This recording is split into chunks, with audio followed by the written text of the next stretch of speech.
12व्या शतकापासून म्हणजे चक्रधर स्वामींच्या उदयापासून थेट 18व्या शतकापर्यंत महाराष्ट्रामध्ये संत स्त्रियांची एक मोठी समर्थ अशी परंपरा आपल्याला दिसते. त्यामध्ये महदाईसा, उमाईसा, औसा, बाईसा याच्यासारख्या महानुभाव संत स्त्रिया आहेत, किंवा मुक्ताबाई, जनाबाई, बहिणाबाई, कान्होपात्रा अशा पुष्कळ भागवत धर्मी संत स्त्रिया आहेत, किंवा वेणाबाई, प्रेमाबाई, विठाबाई याच्यासारख्या इतरही पुष्कळ जणी आहेत. त्यांचं गाणं म्हणजे त्यांचं जगणं आहे. त्यांचे शब्द त्यांच्या जगण्याच्या मातीतून उमटलेले शब्द आहेत, उगवलेले शब्द आहेत. आणि ही माती परंपरेच्या हातांनी घडलेली आणि व्यवस्थेने तुडवलेली, चोपलेली अशी त्यांच्या बाईपणाची माती आहे. परमार्थाच्या वाटेवरचे जे अनुभव संत पुरुष सांगतात, ते अनुभव संत स्त्रिया जेव्हा सांगतात तेव्हा ते काही फारसे वेगळे नाहीत. पण जेव्हा प्रपंच सोडून परमार्थाच्या वाटेवर पाऊल ठेवणं आहे, त्यावेळेला मात्र संत पुरुषांपेक्षा संत स्त्रियांना ते खूप अवघड गेलेलं आहे. आणि हा सगळा अवघडपणा बाईनं स्वीकारला आहे, सोसला आहे. जननिंदा त्यासाठी सोसलेली आहे, संघर्ष केलेला आहे, कधी चौकट मोडली आहे, कधी लवचिक केलेली आहे. या सगळ्या अनुभवांना संत कवयित्रींच्या कवितेमध्ये उद्गार मिळालेला आहे असं आपल्याला दिसेल. म्हणजे निर्गुणाची शेज सगुणाची बाज, तेथे केशी राज पहुडले, कैसे याचे करणे दिवसा चांदणे, सबळ उठणे एकतत्वी. अशी भव्य प्रतिमा, अशी भाषा मुक्ताबाई बोलते. विठ्या रे विठ्या मूळ मायेच्या कारट्या, असं थेट विठ्ठलाला अधिकारवाणीने जणी सांगते. किंवा हरिणीचे पाडस व्याघ्रे धरियले, मजलागी जाहले तैसे देवा. अशा प्रकारचं अतीव कारुण्य एखादी कान्होपात्रा व्यक्त करते. त्यावेळेला आपल्या लक्षात येतं की या स्त्रियांच्या व्यक्तिमत्वाचे, त्यांच्या स्वभावाचे आणि त्यांच्या मूळ पिंडाचे रंग त्यांच्या शब्दाला कसे चढलेले आहेत. स्त्रिया स्वतःला व्यक्त करू शकतात आणि त्या अधिकृतरित्या व्यक्त करू शकतात आणि त्याला वाङ्मय म्हणून बाकीचे सर्व लोक डोक्यावर घेतात. ही गोष्ट महाराष्ट्रात झालेली आहे आणि याचा अर्थ त्या स्त्रिया सक्षम झाल्याची ती पावती आहे. आज आपण सक्षम होणं याचा विचार करतो. एम्पॉवरमेंट असा मोठा शब्द जाडजूड वापरला जातो. तर जनाबाईला एम्पॉवरमेंट कुठून मिळाली? म्हणजे जनाबाईचा विठोबा जो आहे तो तिला एम्पॉवर करणारा विठोबा आहे. चोखोबांचा विठोबा आहे तो भारतीय संविधानासारखा आहे. संविधानासमोर आम्हाला समतेची ट्रीटमेंट मिळत नाही अशी जी तक्रार आपण आज मांडतो, चोखोबांनी ती तक्रार विठोबासमोर मांडली होती, पांडुरंगासमोर मांडली होती. आपल्या सगळ्या सामाजिक तक्रारी, अन्यायाविषयीच्या तक्रारी, या सगळ्या आपण 700 वर्ष काव्याद्वारा मांडत आलेले आहोत. आणि म्हणून मराठी कवितेची संकल्पना ही व्यापक करण्याचं फार मोठं काम या काव्याने केलेलं आहे. ही जी पार्श्वभूमी तयार केलेली आहे वारकऱ्यांनी, तिने मराठी वाङ्मयाला एक जबरदस्त असा पाया दिलेला आहे. आपण वारकऱ्यांचं किंवा संत कवींचा अनुकरण आज करू शकत नाही.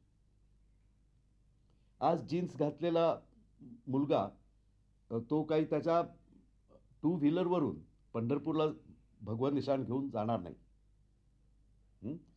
पंढरपूरला जाऊन कोणी रॉक कॉन्सर्ट करू शकणार नाही.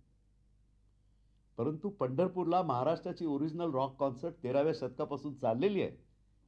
हे ज्या वेळेला लोकांच्या लक्षात येईल तेव्हा कदाचित ह्या भक्ती संगीताकडे बघण्याची दृष्टी सुद्धा बदलेल आणि कदाचित त्यात अभिनव प्रयोग सुद्धा केले जातील आणि ते आपल्या काळामध्ये आपण खेचून आणू. ही परंपरा, परंपरेकडे मागे जायचं नसतं, परंपरेला आपल्या बरोबर न्यायचं असतं.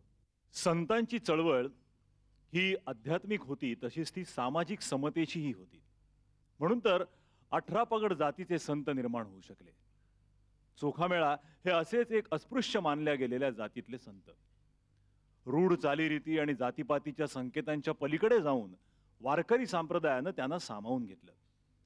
त्यांची अभंग रचना अनंतभट अभ्यंग यांनी लिहून घेतली. हीन जाती जन्माला आल्यामुळे होणाऱ्या छळाचा, नामस्मरण आणि मंदिर प्रवेश न मिळण्याच्या त्रासाचा अत्यंत खिन्न करणारा अनुभव त्यांच्या रचनांमध्ये आढळतो. भ्रमण करिता भागलोजी देवा, न मिळे विसावा मज कोठे यासारख्या किंवा धाव घाली विठू आता चालू नको मंद, बडवे मज मारिती ऐसा काय केला अपराध. अशा अभंगामधून हा नशिबाचा भोगवटा व्यक्त होतो. प्रचलित जाती व्यवस्था ईश्वरानं निर्माण केली असेल तर तिच्यावरचे त्रासदायक प्रश्न ईश्वरालाच विचारले पाहिजेत. या विचारांनी आणि पोटतिडकीनं मग ते काही मूलभूत प्रश्नच आपल्यापुढे उभे करतात. कोण तो सोवळा, कोण तो ओवळा, दोहींचा वेगळा विठ्ठल माझा.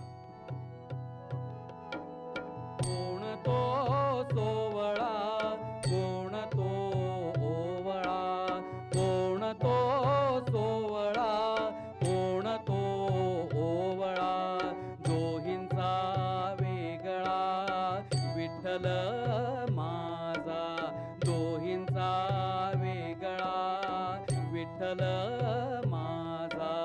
कोणासी विटाळ कशाचा जाहला, कोणासी विटाळ कशाचा जाहला, मुळीचा संचला सोवळाची, मुळीचा संचला सोवळाची.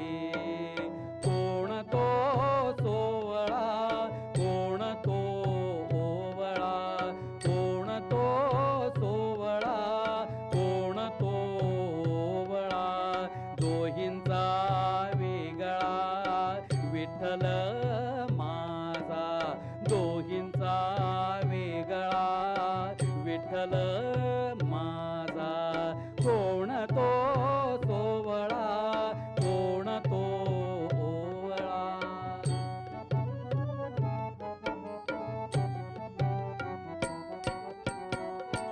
पाचांचा विटाळ एकाची अंगा, पाचाचा विटाळ एकाची अंगा, सोवळा तो जगा माझी कोण, सोवळा तो जगा माझी ओण. काळाचा विटाळ जीव शिव अंगी, काळाचा विटाळ जीव शिव अंगी, बांधिलासी जगी दृढ गाठी, हो बांधिलासी जगी दृढ गाठी.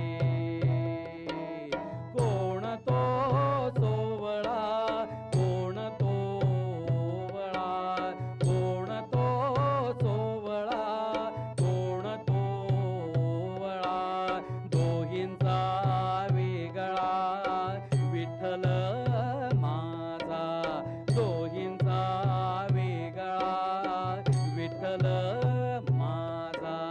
कोण तो सोवळा, कोण तो ओवळा.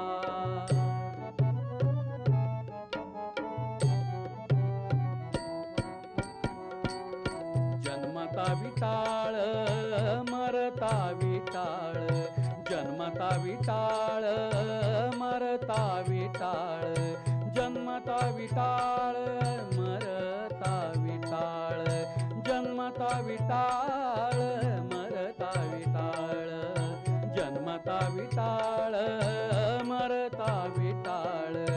विटाळी विटाळ वाढलासे, विटाळी विटाळ वाढलासे, चोखा म्हणे मज नवल वाटते, चोखा म्हणे मज नवल वाटते, विटाळा परते आहे कोण, विटाळा परते आहे कोण.